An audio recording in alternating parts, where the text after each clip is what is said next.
القضية الأولى: الشاب المنتحر على جسر اللوزية. جزرة.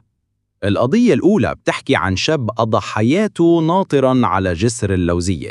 فيروز بتقول: تحت قناطر لوزية يا حبيبي بحبك أنا.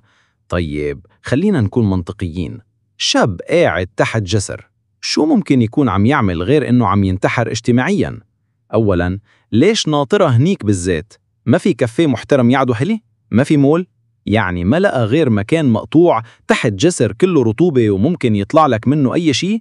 تحليلي بيقول إنه هذا الشاب مفلس، ما معه حق فنجان قهوة، فقال لها حبيبتي بلاقيكي تحت الجسر. الجو رومانسي وهادي. رومانسي؟ يا أخي هاد مكان تصوير فيلم رعب، مو مكان لقاء عشاق. والبنت ليش متأخرة كل هالوقت؟ الأغنية بتقول: تأخرنا وكبرنا والليل صار يخاوينا. يخاوينا؟ هي مو متأخرة ساعة ولا ساعتين، هي متأخرة شي 20 سنة. يعني الشاب صار اختيار وهو ناطر. تحليلي بيقول شغلتين: يا أما البنت سحبت عليه من أول يوم بس هو مستوعب وضل ناطر، أو الأهم إنه أهله ما وافقوا عليه. تخيلوا أبوها عم يقلها: شو بدك تتجوزي واحد كل شغلته وعملته يقعد تحت الجسر؟ شو بدك تحكي لرفقاتك؟ خطيبي موظف بالجسور والطرقات؟ السيناريو الأوقع: الشاب بعد ما نطر أول سنتين وما إجت، فتح بسطة قهوة وشاي تحت الجسر وصار يطلع مصروفه من وراء العشاق الجداد اللي عم يقلدوه. واليوم جسر اللوزية تحول لمشروع تجاري ناجح بإدارة هذا الشاب المكافح، وهي بعد عم تحلم فيه. القضية الثانية: الاختفاء الغامض للسيد شادي. جزرة.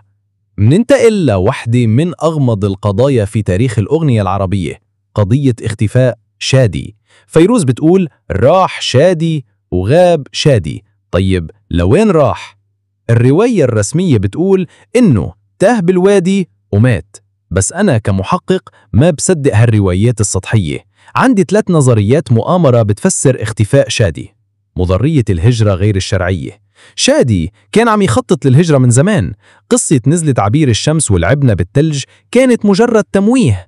هو كان عم يستنى بلم قارب هجرة يوصل على الشط، ولما غاب ما غاب بالوادي، هو غاب بالبحر المتوسط، وصل على إيطاليا، واليوم اسمه مو شادي، اسمه شادينو، وعنده مطعم بيتزا. ولما أهله بيتصلوا فيه بيحكي معهم بصوت بنت وبيقول الرقم غلط وبيسكر الخط. نظرية الهروب من الدين. شادي كان متدين من نص أهل الضيعة، وكل يوم حدا يوقفه: شادي وين المصاري؟ فهو لقى أحسن حل ليمسح ديونه كلها هو إعلان وفاته. عمل قصة إنه تاه بالوادي وتخبى عن بيت جدته بالضيعة اللي جنبهم لمدة شهر، وبعدين طلع على الشام وبدأ حياة جديدة باسم سعيد. شادي ذكي. شادي عرف كيف يهرب من الديانة. النظرية الأكثر رعباً: نظرية رفقات السوء. مين كان مع شادي لما راح؟ أنا وإنت يا شادي رحنا نلعب. مين إنت؟ ممكن إنت هو المجرم الحقيقي؟ يمكن اتخانقوا على شي لعبة، قام التاني ضربه بحجر وهرب ورجع على الضيعة يبكي ويقول راح شادي. لازم نرجع نفتح تحقيق مع كل الأطفال اللي كانوا بالضيعة بهذاك الوقت. القضية لم تغلق بعد. القضية الثالثة: المواجهة المحرجة في أغنية كيفك أنت. هي مو قضية اختفاء، هي قضية موت بطيء من الإحراج. فيروز بتغني عن صدفة بتجمعها بحبيبها القديم. خلونا نحلل الموقف تحليل سوري بحت. أول شي بتقله كيفك أنت، ملا أنت. هي ترجمتها الحقيقية: يا مصيبتي شو عملت بحالي وجيت من هذا الشارع. بعدين بتسأله عن مرته: وكيف مرتك؟ سلم لي عليها. هي ترجمتها: الله لا يوفقها اللي أخدتك مني، إن شاء الله بتكون نكدية ومطلع عينك. ولما بتقله وبيجي ولد حلو كتير بيشبه لك، هون الكيرتي. هي مو مجاملة، هي قمة الشماتي. يعني خلفت ولد بيشبهك، يا حرام الولد شو ذنبه يطلع بيشبه هيك واحد. بس قمة الكوميديا السوداء بالجملة الأخيرة: بتذكرك سهرنا وهداك الخاتم خبيته. شو يعني خبيته؟ يعني لسه محتفظة فيه؟ هي رسالة تهديد مبطنة لمرته الجديدة. يعني أنا الأصل يا حبيبتي والخاتم عندي دليل. هاد مو لقاء صدفة، هاد إعلان حرب باردة. أنا متأكد بعد هاللقاء مرته فتشت له جيابه وقلبت البيت فوقاني تحتاني لتعرف مع مين كان عم يحكي. خاتمة. آخر 20 ثانية.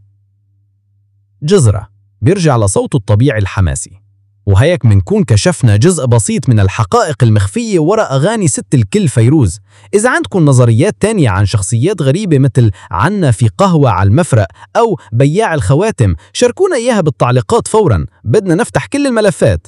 ولا تنسوا تدعموا مقرنا السري باللايك والسبسكرايب وفعلوا زر الجرس مشان توصلكم التحقيقات الجديدة أول بأول.